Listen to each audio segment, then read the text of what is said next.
Hello, this is Mercury Rises from Clash of Empire, now called Last Land. And here I am in my K415 C30, and my gathers had come back, and it was time to kind of do a little routine. And so I'm doing that, and putting in, and I also wanted to check my Halloween event. Well, I'm not finishing the Halloween event in this account. My plans were to finish it in the C26, and now it's a C27, and now I'm not even sure if I'm going to be able to do that. So anyhow, I'm just checking over and doing things or whatever. And so while I do that, I wanted to talk about migration. Now, I do have previous videos speaking on this topic about the mechanics of it. Migration is when the game decides to take kingdoms that are lesser active, or say some are losing, often that they would put those kingdoms together.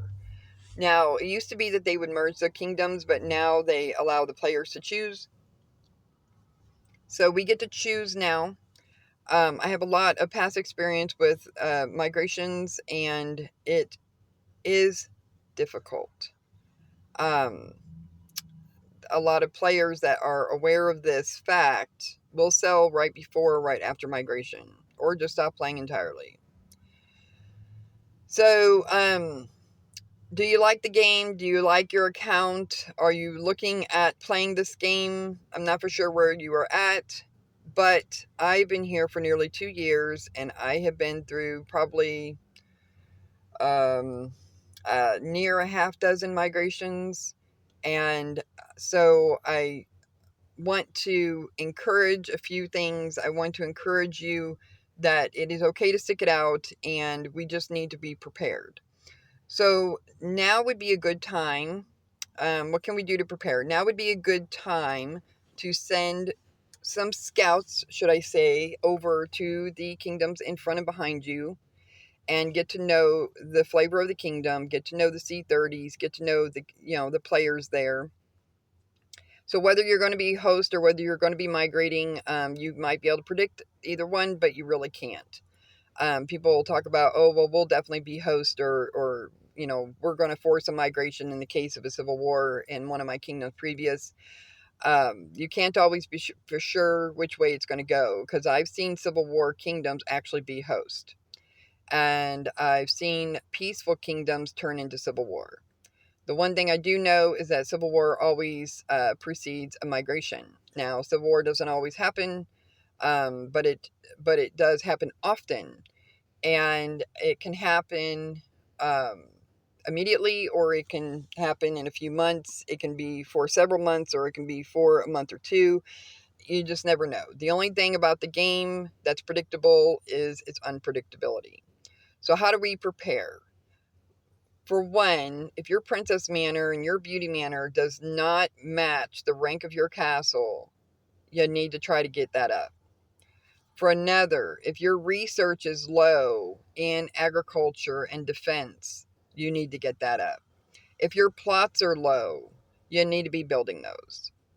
If your production is not as high as it could be, you need to be working on that. So the best plan, I think, is not only getting to know the other kingdoms and the other R5s, either way, whether you're going to be host or whether you're going to be the migrants, but also to make sure that the foundation of your castle is up to par. So whatever size castle that you have, whether it be a C30 or whether it be a C26, 7, 28, 29, you need to make sure that your agriculture is good, your defense is good. Now, the princesses play a lot of a lot of part in that, and many people don't understand the significance and importance of the beauty manor. If you're not spending gold on your beauty, you should at least be spending 500 a day, and then all 2,500 or more on Sunday. They are very important. Your research, your research should come before the castle upgrade, in my opinion. Now, I've not always done this, but it is a better idea. It is a good idea, and it saves a lot of money and time, actually, if that foundation is good and that foundation is sturdy. So yes, we want to have battle statistics, and yes, we want to win, and yes, we want to fight as hard as we can in Atlantis. But once you've been in your castle for 5 to 6 months, you need to be working on the foundation, the agriculture, and the defense if you haven't already. I hope you have. But if you haven't already, now is the time. So, the host kingdom will be interviewing or vetting prospective C30s to come into the kingdom. There is a quota for that. There's also a quota for non-C30s also. And so on the first day of migration, you always want to get the C30s over and then follow the main accounts that are not C30. Get them all over. Get your entire group over to that kingdom and into that alliance that allowed you to come. And then on the second day, the farmers can bring their castles. The farmers can bring their farms, and I highly recommend that you never, ever do a C30 farm. You need to have them C29 or below so that during migration you can take these accounts you've worked so hard on. And then if you are the host kingdom, then there's going to be the R5s of the top 3 alliances talking to you, the R4s trying to get their players in to your kingdom.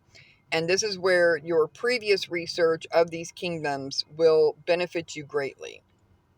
That if you know that there are certain players that you do not want in your kingdom, you can go ahead and decide against it, but also tell the other R5s in the kingdom, please don't allow these players in because they've been known to be problematic and things like that.